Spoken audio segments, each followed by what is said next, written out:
We are in search of a human record of the life people lived in this place in that ancient time.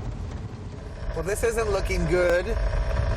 Bruce Crespin is a Bureau of Land Management archaeologist, and he knows we are pushing the envelope a little.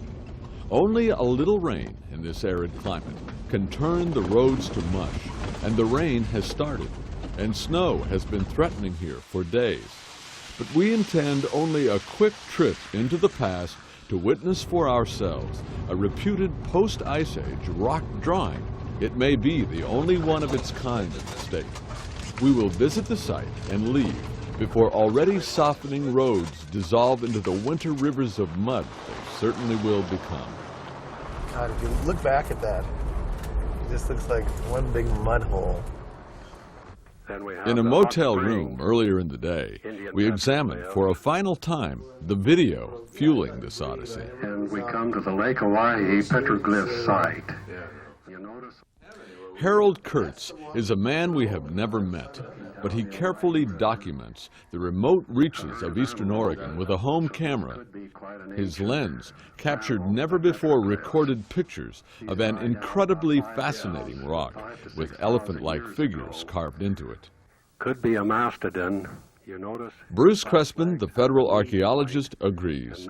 The drawings etched in the rock seemingly bear the stamp of authenticity. They really could be images of extinct Pleistocene elephants drawn by eyewitnesses. In the sense that they're representational and not abstract, they're very typical of the depictions of things like deer and elk and human figures that occur in the area. In terms of the way they're scratched and carved into the rock and executed, that is rather typical of this area as well. But Harold Kurtz could not accompany us on this trip. We have had to brave the deteriorating roads alone. And without a guide, the vastness of this country resists the simple directions Kurtz has willingly offered us by phone. Landmarks seem to recede into the general grandeur here, and words lose their descriptive power. And since we are already well beyond the perimeter of civilization, it is the lure of discovery alone tugging us on. Where are we? Looks good. You hope. We will have to drop 1,800 feet from the rimrock to the banks of the Owhyhee River below, and it will take us longer than we expected. But the sun is out and it is warm, and today's weather seems remote to us anyway now. It is the Ice Age and the Kurtz petroglyphs that have our complete attention. We find spear points of that antiquity on the surface of dry lakes, oftentimes when we're in the field. So finding something from that period is not impossible. It happens rather frequently. The thought inspires us, and we try for speed. But sometimes the descent seems treacherous, and the unstable volcanic rock slows us down a lot. Igneous products, you know, from volcanic ashes and lava flows. And then they just fracture away from the bedrock through time. Freeze-thaw, fractures? Yeah, you get a little cracks and water works in, then they open up further when it freezes. For at least 13,000 years, human beings have lived in the Oregon country. For most of that time, of course, people lacked the miracle fabrics we prefer to shield us against unknowable elements. But petroglyphs, perhaps, afforded the ancients something similar to the soulless polyester and Teflon blends often offer us.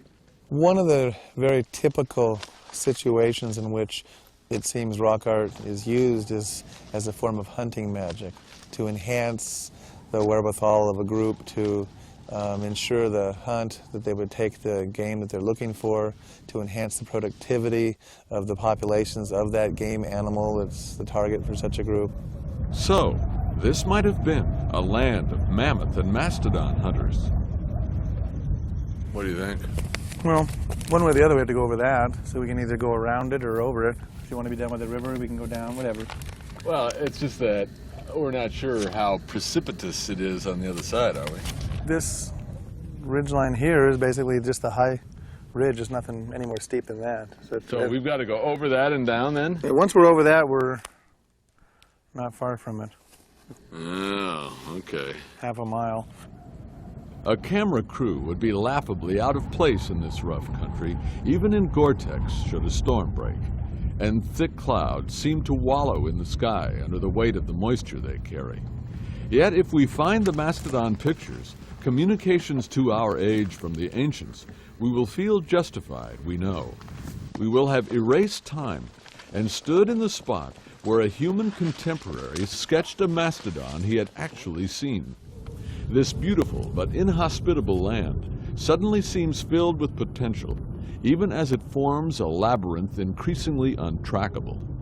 It may well be that things like mastodon graves or the skeletal remains of some of these large and long extinct animals will also be found throughout southeastern Oregon, because they do occur in northern Nevada just below the state line. There is definitely the potential for either amateurs or professional archaeologists to be out in the landscape and encounter such evidence. Okay, let's go. The clouds engulf the sun before we reach our goal, and we find ourselves in a cold, premature twilight with the suspicion that we have miscalculated.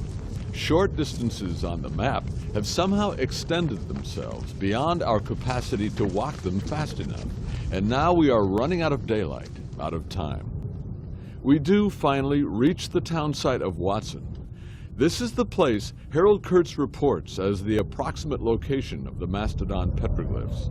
He says there was never much here, maybe a store and a post office. An old rancher, living in the vicinity as a boy in the 20s, discovered the mastodon petroglyphs. He led Kurtz to them years later.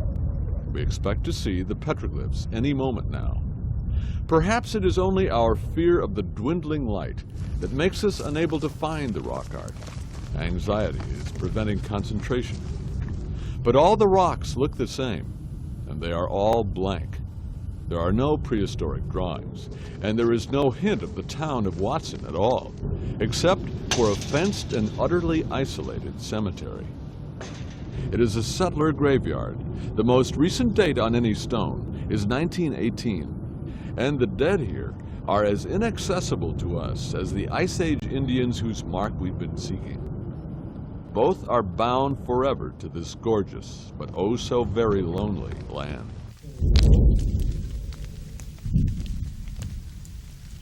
But we can leave, and we must. The rain is starting in earnest, and soupy roads breed their own kind of fear in adventurers like us.